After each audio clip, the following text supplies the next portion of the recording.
ఈ ఫోటోలో ఉన్న మహిళ పేరు అఖిల. ఈమెది కేరళ రాష్ట్రము. ఈమె వివాహం జరిగి గర్భవతిగా ఉన్నప్పుడు భర్త ఆత్మహత్య చేసుకుని చనిపోయాడు. తర్వాత ఆమె ఒక కొడుకును కన్నది. తర్వాత అష్కర్ అనే వ్యక్తితో కలిసి జీవించడం ప్రారంభించింది. అయితే 15 రోజుల క్రితం ఒక సోషల్ మీడియా అకౌంట్ ప్రమోషన్ కోసం ఒక వ్యక్తి బస్ స్టాండ్లో వీడియోలు తీస్తూ ఉంటే అక్కడ ఈ మహిళ 2 చేతుల కట్టులతో ఈ బాబుని ఎత్తుకుని కనబడింది. అతను వాళ్ళ వీడియో కూడా తీసి ఏమైందని అడిగితే బాబు సైకిల్ మించి పడిపోతే దెబ్బ తగిలిందని చెప్పింది ఆవిడ. అతను ఏదో గిఫ్ట్లు అవి ఇచ్చాడు. వీడియో సోషల్ మీడియాలో పెట్టాడు. తర్వాత 4 రోజుల క్రితం ఈ అఖిల ఏదో డ్యాన్స్ ప్రోగ్రాం కోసం వేరే ఊరు వెళ్తే ఆ ప్రియుడు బాబు నోట్లో అన్నంతో ఆ బాబు స్పృహ లేని స్థితిలో ఎత్తుకొని పరిగెత్తి ఒక హాస్పిటల్కి తీసుకువెళ్ళాడు. అక్కడ డాక్టర్స్ అడిగితే అన్నం తినిపిస్తుంటే గొంతుకు అడ్డం పడి స్పృహ కోల్పోయాడు అని చెప్పాడు. డాక్టర్లు వైద్య సేవ అందించారు, కానీ ఆ బాబు బతకలేదు. కానీ వాళ్ళకి అనుమానం వచ్చింది, బాబు ఒంటి నిండా గాయాలు ఉన్నాయి, నార్మల్గా లేడు అని చెప్పి వాళ్ళు పోలీసులకి ఇన్ఫామ్ చేశారు. పోలీసులు వచ్చి చూసి చాలా గాయాలు ఉండడంతో వాళ్ళు కూడా కేసు నమోదు చేశారు. నమోదు చేసి ఈలోగా అఖిల ఊరెళ్ళింది కదా, ఆమె కూడా వచ్చింది. అఖిల ఆమె ప్రియుడు ఇద్దరిని కలిపి అరెస్ట్ చేసి జైల్లో పెట్టారు. జైల్లో పెట్టి బాబు శరీరాన్ని పోస్ట్మార్టంకి పంపించారు. సో పోస్ట్మార్టం రిపోర్ట్లో ఏమొచ్చిందంటే బాబు చేతులు ఈ కన్నతల్లి అఖిల చెప్పినట్టు పైనుంచి పడిపోవడం వల్ల విరగలేదు. ఆ చేతుల మీద ఎవరో గట్టిగా ఎక్కి తొక్కడం వల్ల విరిగిపోయినాయని చెప్పారు. ఆ పసి శరీరం 18 నెలల వయసు పసి శరీరం మీద 51 గాయాలు ఉన్నాయని చెప్పారు. ఇంకా సిగరెట్లతో కాల్చారు, అరికాళ్ళ మీద కాల్చారు సిగరెట్లతో. చాలా సున్నితమైన ప్రదేశాల్లో గాయాలు ఉన్నాయి అని చెప్పారు. తల పగిలిపోయింది. అయితే వాళ్ళు పోలీసులు గట్టిగా ఇంటరాగేట్ చేస్తే ఆ కన్నతల్లి ప్రియుడు చెప్పాడు ఏంటంటే, నేను అబ్బాయి మీద కోపంతో గట్టిగా తోసేస్తే గోడకు తగిలి తల పగిలింది, నేను భయపడి అలా చెప్పానని చెప్పాడు. తర్వాత తెలిసింది ఏంటంటే వాడు మొదట ఆ తల్లి ప్రియుడు ఎవరైతే ఉన్నాడో మొదట ఒక అమ్మాయిని కూడబడి ప్రేమించానని, చాలా చక్కగా ఉంది అమ్మాయి, ప్రేమించి పెళ్లి చేసుకొని కొద్ది రోజులకి కట్నం అని వేధించి ఆమెను కూడా తల గోడకేసి కొడితే ఆమె 1.5 సంవత్సరం హాస్పిటల్లో కోమాలో ఉంది. తర్వాత కోలుకున్నా సరే మాట్లాడలేని పరిస్థితిలో ఉంది. తర్వాత అతను ఇంకో మహిళకి దగ్గరయ్యి ఆమెకు కూడా చనిపోయింది. తర్వాత అతని సొంత బ్రదర్ చనిపోయాడు. సో ఇప్పుడు వీళ్ళందరి చావులు వెనక కూడా ఇతని హస్తం ఏమైనా ఉందా అని కూడా పోలీసులు పరిశోధిస్తున్నారు. వాడికి అష్కర్ అనేవాడికి ఒక 50-60 మంది పోలీసులు సెక్యూరిటీ ఇచ్చి, ఎందుకంటే వాళ్ళు చేసిన పనులకి అందరి మనసులు చాలా బాధతో బరువెక్కిపోయినాయి. వాళ్ళు కనబడితే కొట్టి కాళ్ళలో చెయ్యి విరిచేద్దామా అన్నంత కోపంలో ఉన్నారు ప్రజలు. సో సెక్యూరిటీతో ఆ ఇంట్లో నేరం జరిగిన చోట ఏముందో ఆధారాలు సేకరించడానికి తీసుకొస్తే అప్పటికే వీళ్ళు ఇల్లంతా బాగా ఏవో కెమికల్స్ తెచ్చి శుభ్రంగా కడిగేశారు. ఆ బాబు బ్యాండేజెస్, బాబుకి సంబంధించిన ఏమైనా ఆధారాలు ఉంటాయి, మాకు వ్యతిరేకంగా ఉంటాయి అనుకున్నాం, దూరంగా తీసి కాల్చేశారు. ఏవో మిగిలిన పోలీసులు అయితే సేకరించారు. ప్రస్తుతం ఇద్దరు జైల్లో ఉన్నారు. అయితే ఇప్పుడు ఆ ఫోటో కానీ మీరు చూస్తే బస్ స్టాండ్లో, ఇప్పుడు ఒక తల్లి మనిషే కావక్కర్లే, పశువు కానీ పక్షి కానీ ఏదైనా తన బిడ్డకు ఆహారం పెట్టడం కానీ తన కాపాడు కోసం ఎంతో ప్రయత్నిస్తుంది. ఒక బాబుకి చిన్న గాయం తగిలితేనే బిడ్డకి ఎంతో బాధపడతాం. అలాంటిది ఆ బిడ్డ మొహంలో బాధ చూసి కూడా చూసేవాళ్ళ మనసే బరువెక్కుతుంది, కానీ ఆ తల్లి మాత్రం అంత చక్కగా ఆనందంగా నవ్వుతుంది. ఏంటి ఎందుకు అలాగా అని ఆలోచిస్తే ఇప్పుడు ఇలాంటిది ఒక కేసు అమెరికాలో ఒకటి జరిగింది. అక్కడ తేడా ఒకటే, ఈ కేరళ అబ్బాయికి 18 నెలల వయసు అయితే అమెరికాలో అబ్బాయికి 8 సంవత్సరాల వయసు, అంటే 3వ తరగతి చదువుతున్నాడు, స్కూల్ గోయింగ్ కిడ్ అనమాట. ఒకసారి ఆ కేసు వివరాలు చూద్దాము. సో అమెరికాలో కాలిఫోర్నియా రాష్ట్రంలో ఒక మహిళ ఉంది. ఆవిడకి పెళ్లి చేసుకుని 3 పిల్లలు పుట్టారు. ఒక అబ్బాయి, అమ్మాయి, చివరగా ఒక అబ్బాయి. ఆ చివరి అబ్బాయి పేరు గ్యాబ్రియల్ ఫెర్నాండెస్. సో తర్వాత ఆ మహిళ భర్తతో విడిపోయి మొదటి పాపని బాబుని తన దగ్గర పెట్టుకుంది. చిన్న కొడుకుని మాత్రం తన తల్లి దగ్గర వదిలేసింది. ఆ గ్యాబ్రియల్ ఫెర్నాండెస్ వాళ్ళ అమ్మమ్మ తాతయ్య దగ్గర ఉండేవాడు. తర్వాత అమ్మమ్మకి క్యాన్సర్ వచ్చి చనిపోతే వాళ్ళ చుట్టాలు ఒకళ్ళు గే కపుల్ అనమాట, అంటే 2 అబ్బాయిలు కలిసి ఉంటే వాళ్ళకి ఇచ్చేశారు. సో అమ్మమ్మ తాతయ్య దగ్గర ఉన్నప్పుడు, లేకపోతే కన్న తండ్రి దగ్గర ఉన్నప్పుడు, లేకపోతే ఆ గే కపుల్ దగ్గర ఉన్నప్పుడు కూడా గ్యాబ్రియల్ లైఫ్ చాలా హ్యాపీగా గడిచింది. అయితే అమెరికాలో ఏంటంటే ఇప్పుడు మనకి ఇక్కడ వృద్ధులకి, వికలాంగులకి ఎవ్రీ మంత్ గవర్నమెంట్ డబ్బులు ఇస్తుంది కదా! అలాగే పసివాళ్ళకి అంటే వాళ్ళు కొంచెం తక్కువ స్థితిలో ఉన్నారు, లేకపోతే సరైన ఉద్యోగాలు లేవు పేరెంట్స్ అనుకుంటే ఎవ్రీ మంత్ పిల్లలకి కూడా గవర్నమెంట్ డబ్బులు ఇస్తుంది. ఆ డబ్బులు సక్రమంగా పిల్లలకు ఖర్చు పెడుతున్నారా లేదా అని చూడడానికి వాలంటీర్స్ కూడా ఉంటారు. వాళ్ళు వచ్చి ఇంటికొచ్చి ఏం జరుగుతుంది అనేది అప్పుడప్పుడు చెక్ చేస్తారు. కాకపోతే ఎక్కువ మంది పిల్లలకి తక్కువ మంది వాలంటీర్స్ ఉంటారు. అయితే ఈ గ్యాబ్రియల్ మదర్ ఏం చేసిందంటే తండ్రితో విడిపోయాక, అంటే గ్యాబ్రియల్ తండ్రితో విడిపోయాక ఒక వ్యక్తి, ఆ వ్యక్తితో కలిసి ప్రియుడితో కలిసి జీవించసాగింది. ఇద్దరు పిల్లల్ని కూడా దగ్గర తెచ్చిపెట్టుకుంది. సో పిల్లలకి ఎవరి మంది డబ్బు వస్తుంది కదా, మరి గ్యాబ్రియల్కి కూడా డబ్బు వస్తుంది. ఎందుకు గ్యాబ్రియల్ వేరే చోట ఉండాలి? అందుకని వాళ్ళు గ్యాబ్రియల్ని కూడా తెచ్చి దగ్గర పెట్టుకున్నారు. అయితే తల్లి ఆమె ప్రియుడు కూడా మొదటి కూతురు కొడుకుతో నార్మల్గా ఉండేవారు, వాళ్ళని ఏమనేవారు కాదు. కానీ గ్యాబ్రియల్ విషయంలో మాత్రం ఎందుకో తెలియదు చాలా దారుణంగా ఎప్పుడు తిట్టడం, అవమానించడం, హేళన చేయడం, కొట్టడం, ఇంకా కొట్టడం అయితే మామూలుగా కొట్టడం కాదు, ఇలా అంతా చేసేవారు. అయితే ఆ దెబ్బలు ఎన్ని తిన్నా సరే ఇప్పుడు పెద్ద కొడుకేమో 5వ తరగతి, తర్వాత అమ్మాయి 4వ తరగతి, గ్యాబ్రియల్ 3వ తరగతి. స్కూల్కి అయితే వెళ్ళిపోయేవారు. అయితే ఒకరోజు ఆ టీచర్ చెప్తుంది, ఒకరోజు స్కూల్కి గ్యాబ్రియల్ ఎట్లా వచ్చాడంటే నెత్తి మీద జుత్తు లేదంటే ఎప్పుడు దెబ్బలు ఉంటాయి, కానీ ఆ రోజు చాలా ఎక్కువ దెబ్బలు అనమాట. ఎవరో కన్ను మీద కొట్టేస్తే కన్ను వాసిపోయి మొత్తం మూసుకుపోయింది, కనబడటం లేదు. ఒంటి నిండా గాయాలు, ఏదో గీసినట్టు రెక్కినట్టు చాలా అసలు.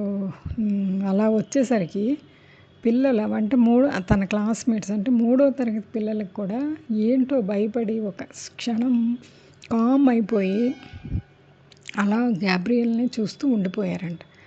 సో క్లాస్ అయ్యాక టీచరు గ్యాబ్రియల్ని దగ్గరికి పిలిచి అడిగింది, ఏం జరిగిందంటే మా అమ్మ వాళ్ళ బాయ్ ఫ్రెండ్ కొట్టాడు నన్ను అని చెప్పింది.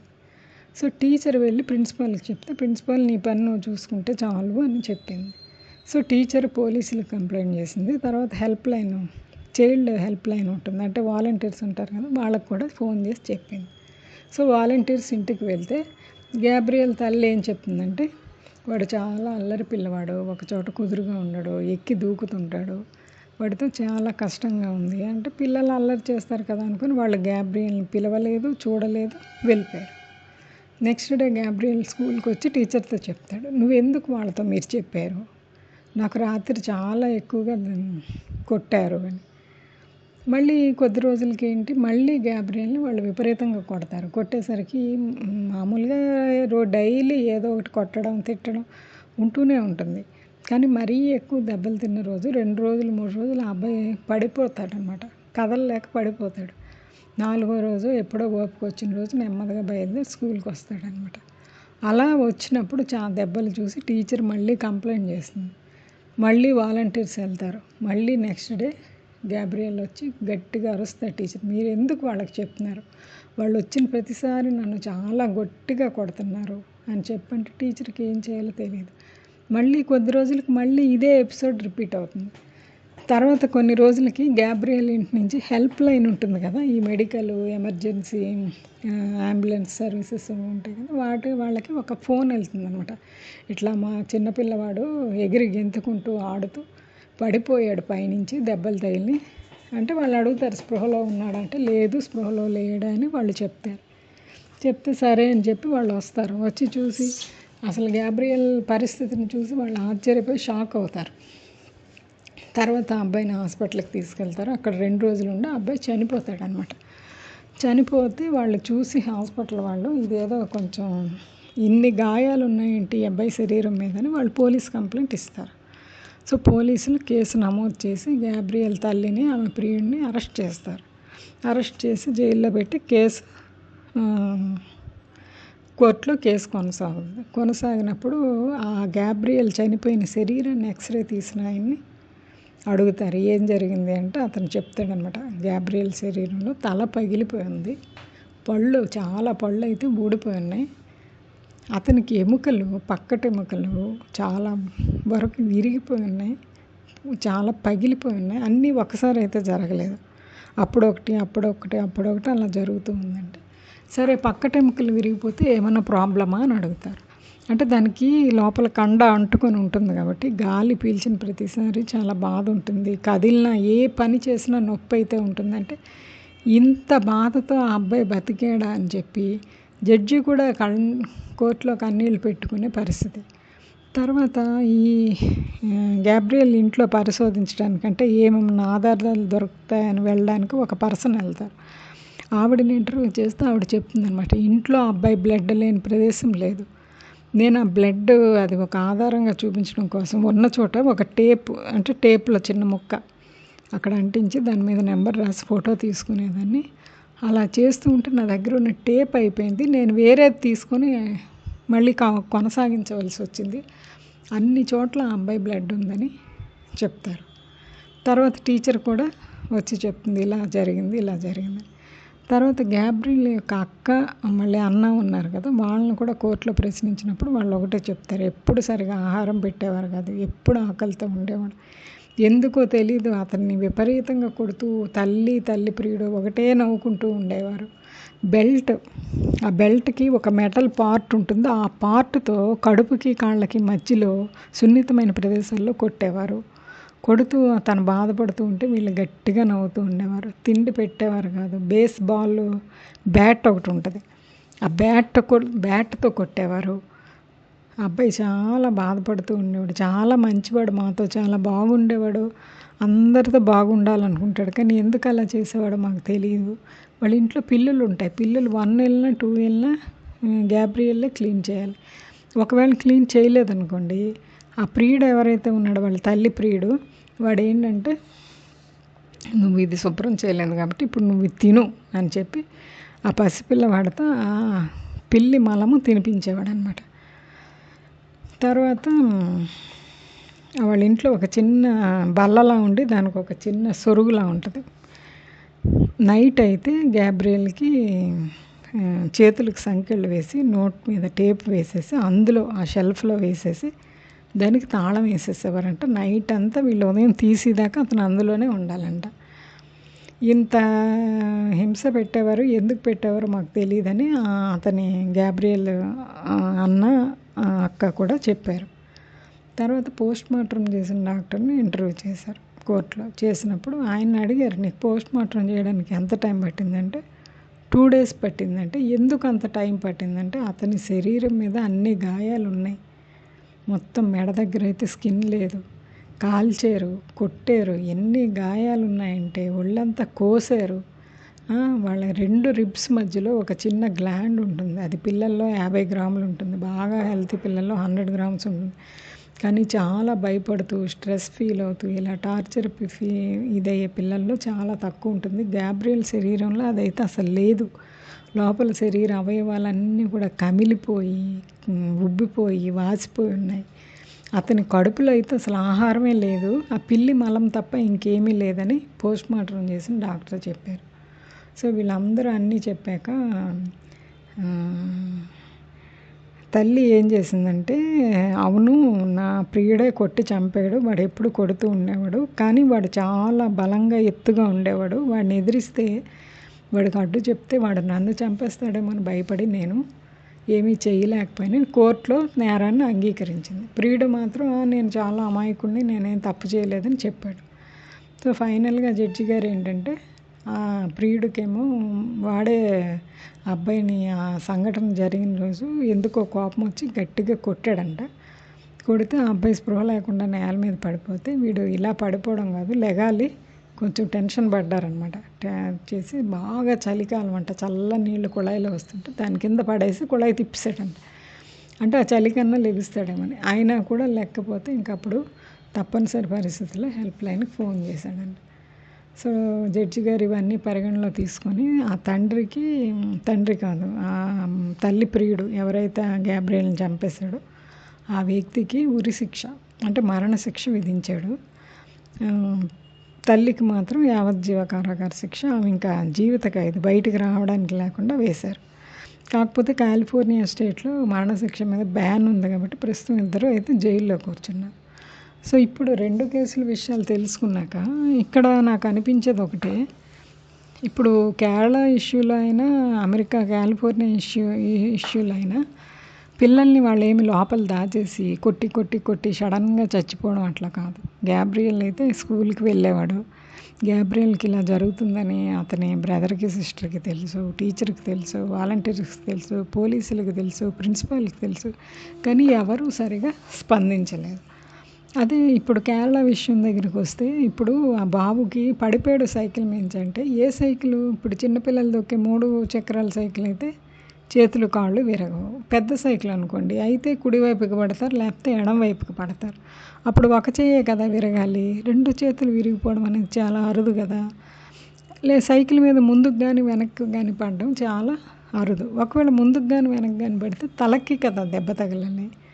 సో ఆవిడ చేతులకు కట్టు కట్టించిందంటే, ఒక హాస్పిటల్కి వెళ్తే అక్కడ కట్టు కట్టడానికి ఒక పర్సను, ఒక డాక్టరు, ఒక కాంపౌండరు ఎవరో ఒకరు ఉంటారు కదా, వాళ్ళు అడగాలి కదా, ఏంటి 2 చేతులకు తగలడం, ఏమైంది అని చెప్పి అడగాలి కదా. ఎవరు అడగకుండా చక్కగా కట్లు కట్టి పంపించారనమాట. సో ఆ అఖిల అనే మహిళకి తెలుసు తప్పు జరుగుతుంది, తప్పు చేస్తున్నాం, అయినా సరే బయటికి తీసుకొచ్చి చూపించినప్పుడు ఎవ్వరూ క్వశ్చన్ చేయలేదు. ఆవిడ అనుకున్న పని చేసేసుకుంది, వచ్చేసింది, ఎవరు అనుమానించలేదు, క్వశ్చన్ చేయలేదు. అందుకని ఆ ఆనందం పట్టలేక ఆవిడ అలా నవ్వుతుందనమాట. రెండోది బాబు మొహం అంత దైన్యము, ఆ బాధ, ఆ మొహం చూస్తే, ఇప్పుడు పసిపిల్లలు అయినా చిన్న జంతువులైనా సరే మనం గారం చేస్తున్నామా, కోపంగా ఉన్నామా, స్ట్రిక్ట్గా ఉన్నామా, వాటికి అవగాహన ఉంటుంది. మనం గారం చేస్తూ ఉంటే వాళ్ళు చిలిపి పనులు ఇంకా ఇంకా ఇంకా చేస్తారు. లేదు మనం స్ట్రిక్ట్గా ఉన్నాం, కోపంగా ఉన్నాం, మందలిస్తాం, ఒక దెబ్బ వేస్తాం అనుకుంటే వాళ్ళు కూడా వాళ్ళ లిమిట్స్లో వాళ్ళు ఉంటారు. కానీ బాబు విషయంలో అలా కాదు, వాళ్ళు చిత్రహింసలు పెడుతున్నారు. అంటే సిగరెట్తో కాల్చడం, చేతులు ఇరి చేయడం. అది ఏంటంటే చాలా బాధ. పెద్దవాళ్ళకైనా సరే ఒక చెయ్యి విరిగిపోతే అది కదిలించినప్పుడల్లా నరకం కనబడుతుంది. సిగరెట్తో కాల్చడం అరికాళ్ళల్లో అంటే ఆ కాలు కదిలినప్పుడల్లా నరకం కనబడుతుంది. అంత బాధ ఆ బాబు అనుభవిస్తూ, అది కొద్ది రోజులకు అది తగ్గుతుంది. అది ఒక మందు వేయడం వల్ల, లేకపోతే సహజంగా తగ్గడం, లేకపోతే ఆ అబ్బాయి బాధ భరించే శక్తి వచ్చి మొత్తానికి కొంత తగ్గుతుంది. కానీ తర్వాత ఏమవుతుందంటే ఇమీడియట్గా వాళ్ళు మళ్ళీ వేరే చిత్రహింస, మళ్ళీ కాల్చడము, కొట్టడము, ఏదో చేస్తున్నారు, కొయ్యడం. అంటే ఇంకో బాధ. అది కొద్ది రోజులకి తగ్గితే మళ్ళీ ఇంకో బాధ. ఆ అబ్బాయికి ఏంటంటే ఒకటి అయిపోయింది, ఈ బాధ వచ్చింది, ఇది భరిస్తున్నాము, ఏడుస్తున్నామని కాదు, ఇది తగ్గగానే మళ్ళీ ఇంకోటి వస్తుంది. ఇప్పుడు అబ్బాయి చేతులకు కట్లు కట్టారు కదా, చేతులు విరిగిపోతే చాలా బాధ కదా, కట్లు కట్టారు, కొంత రిలీఫ్ వస్తుంది. సో అబ్బాయి మైండ్లో ఏంటంటే ఇంకోటి వస్తుంది, ఇంకో బాధ రాబోతుంది. అదే నాకు కనబడింది ఫేస్లో. ఎక్కడ వాళ్ళు రహస్యంగా పిల్లల్ని దాచేసి అయితే చిత్రహింసలు పెట్టలేదు. వాళ్ళు చిత్రహింసలు పెడుతున్నట్టు సొసైటీలో కొంతమంది దృష్టికైనా వచ్చింది. సైకిల్ మించి పడిపోతే ఎలా పడిపోయాడని ఎవ్వరూ క్వశ్చన్ చేయలేదు. ఎవరన్నా గట్టిగా క్వశ్చన్ చేసి ఉంటే మాత్రం ఆ పిల్లలు ఖచ్చితంగా బతికుండేవారు, మనకి ఇంత బాధ ఉండేది కాదు. Thank you.